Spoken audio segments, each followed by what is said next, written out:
¿Cuánto mínimamente tendría que pesar ese antígeno? Como una vacuna. ¿Cuánto debería pesar si son 13 epítopes como mínimo? 30,000 Daltons, porque para que sea reconocido debe de pesar más de 10,000. ¿Vamos bien?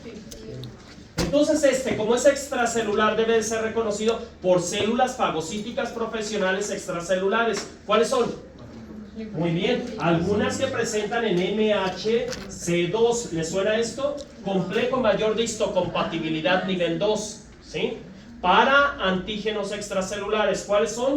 Macrófagos, otra, células dendríticas y linfocitos B. No hay ninguna otra que pueda fagocitar y presentar en MHC2. ¿Hasta ahí vamos claros? Sí. Entonces, cualquiera de estas se puede hacer del antígeno, echárselo al saco y entonces destruirlo en teoría para luego crear anticuerpos, ¿verdad? Entonces, cuando estas detectan el antígeno, lo tienen que fagocitar. ¿Vamos bien? ¿Cuál es la fagocítica profesional más importante de esas tres? No, las células dendríticas. Estas son las meras, ¿eh? Estas son las mejores. Dirían alguien, las más mejores. ¿Sí han escuchado esas cosas? Bueno, las mejores, ¿sí?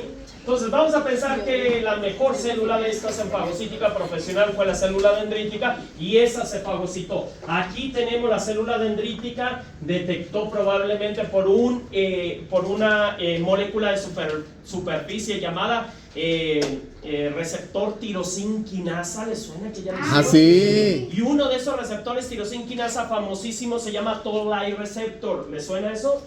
Receptores tipo Toll. ¿Sí? Agarren su celular que sí tienen aquí datos aquí. Yo los investigué. Y pónganle receptores tipo Toll y váyanse a imágenes.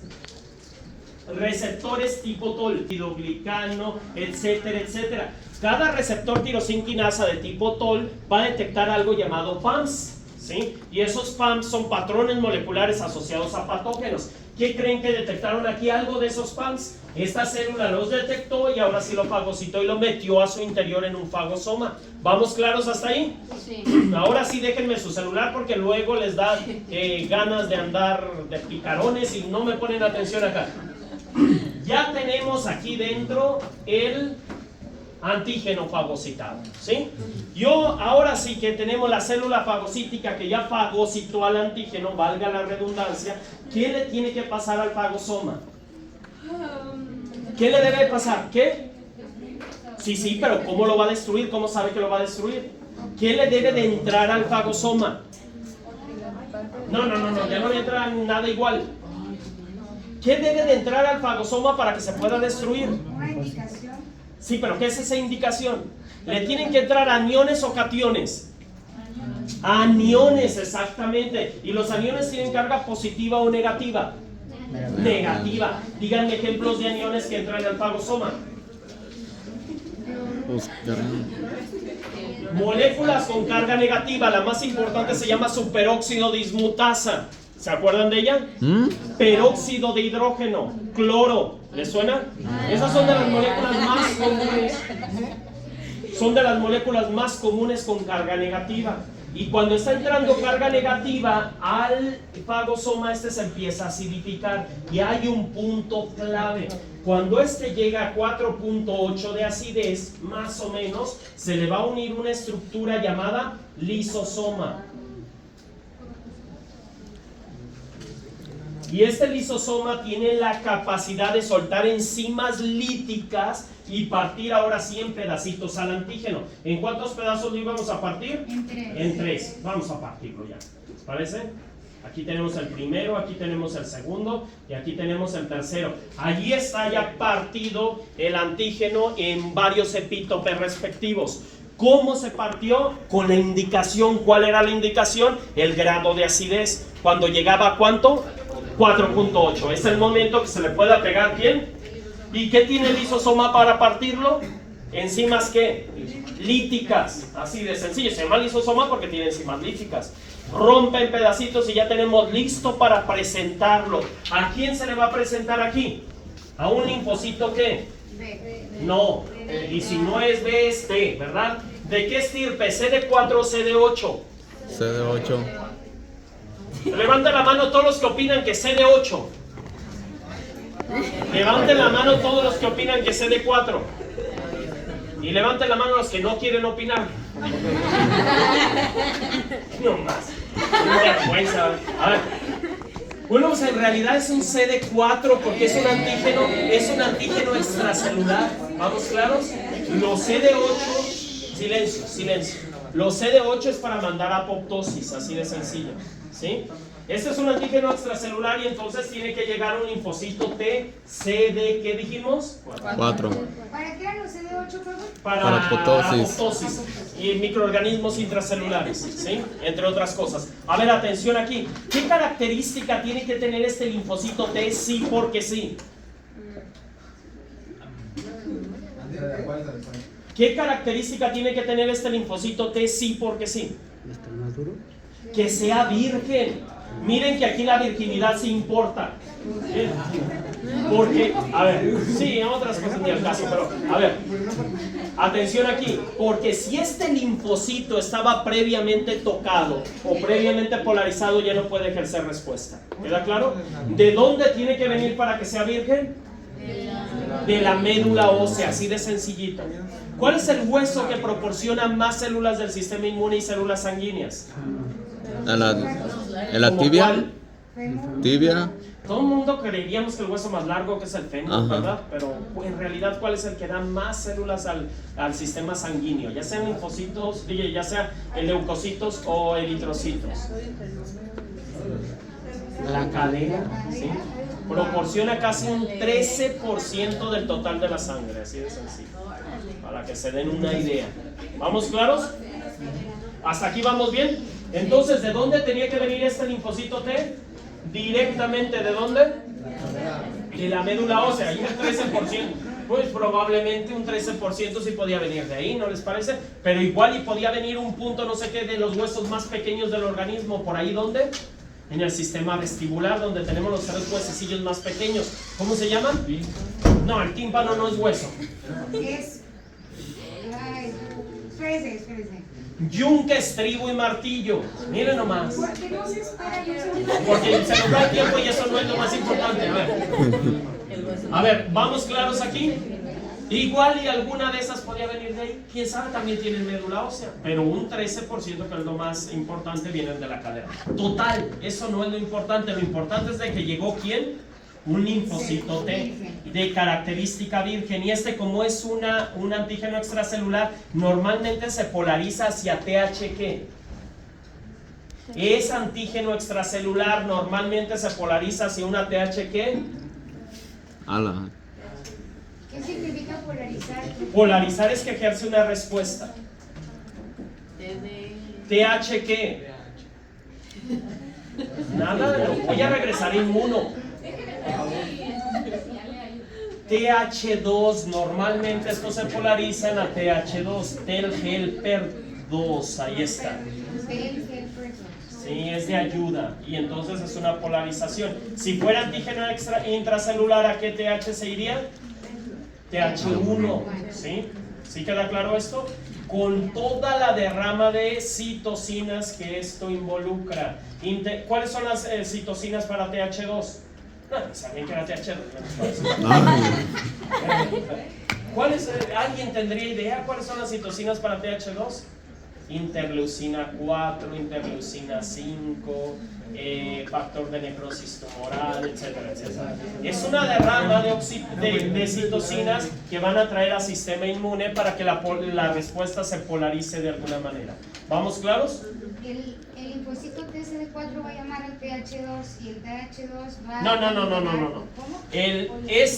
La célula dendrítica o la fagocítica profesional llama a un linfocito CD4. Este linfocito CD4, a partir de su receptor CD4, para hacer alusión a lo mismo, ¿qué significa CD4? CD4. ¿Cómo? No, célula dendrítica era esa otra. Cluster Definition for. ¿Ya queda claro? Miren mi inglés británico. Cluster Definition es como una polarización al final de cuentas. Todas estas células pertenecen a un clúster en específico. Por eso se llaman CD4 y otras se llaman CD8. A partir de su CD4 va a aceptar ¿a quién? A uno de los que aquí por MHC2 le va a presentar. Este es un receptor y este es otro receptor. Aquí va a agarrar a este, ¿les parece que es el primero? Lo va a movilizar, lo va a poner aquí, luego este lo va a aceptar. Se fue de aquí a acá. ¿Sí quedó claro? No. Va de nuevo. ¿Hasta aquí quedó claro o no? Sí. Se destruyó y ya una vez destruido se tiene que presentar. ¿A quién se le va a presentar a un linfocito TCD4 virgen? ¿Cómo se va a presentar? A partir de un receptor que se llama MHC2, complejo mayor de histocompatibilidad 2. Agarra el antígeno que se le pegue la gana, lo recorre y lo presenta ¿en dónde? En el receptor. En ese receptor lo va a reconocer el otro receptor de la otra célula. ¿Cuál es la otra célula? El linfocito TCD4. A partir de su CD4 lo agarra y ya lo hace propio. ¿Hasta ahí vamos bien ahora sí? Sí. ¿Vamos claros? Aquí no termina todo, viene lo más importante. Ya se polarizó la respuesta hacia un TH2. No lo quiero dormido, Celaya. Ya, ¿verdad? Ya se polarizó la respuesta hacia un TH2. Este a su vez va a llamar a un linfocito B virgen también. Llama a un linfocito B de característica virgen. Y si es virgen, ¿de dónde viene? De médula ósea. ¿Vamos claros ahí? Sí. ¿Con qué viene cargado ese linfocito B? Con inmunoglobulinas. Por cierto, las más grandes, las pentaméricas. ¿Cuáles son? ¿Cuáles son? Si son pentaméricas, son no. Ay. Me da miedo asomarme al abismo de su ignorancia.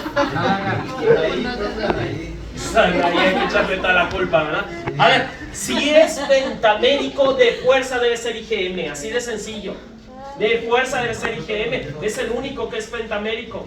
Y viene cargado de este tipo de inmunoglobulinas pentaméricas. Pero también tiene un receptor, 3, no, ya son 6, 5.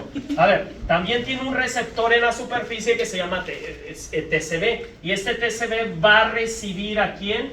A ese antígeno que ya le pasó la CD4. Ahí va como papa caliente, de un lado para otro. ¿Vamos claros? Ahora sí lo tiene ¿quién? Y esta es la última instancia de donde va a llegar.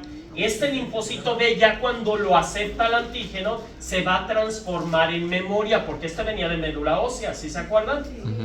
¿Y cómo le hace para transformarse en memoria? A través de algo que se llama cambio de isotipo. ¿Les suena? Cambio de isotipo. Y se transforma de quién en quién. Del linfocito B ¿en qué? En célula plasmática. Grábense esto. Célula plasmática, transforma, no es que se lo pase, aquí se transforma de este en este.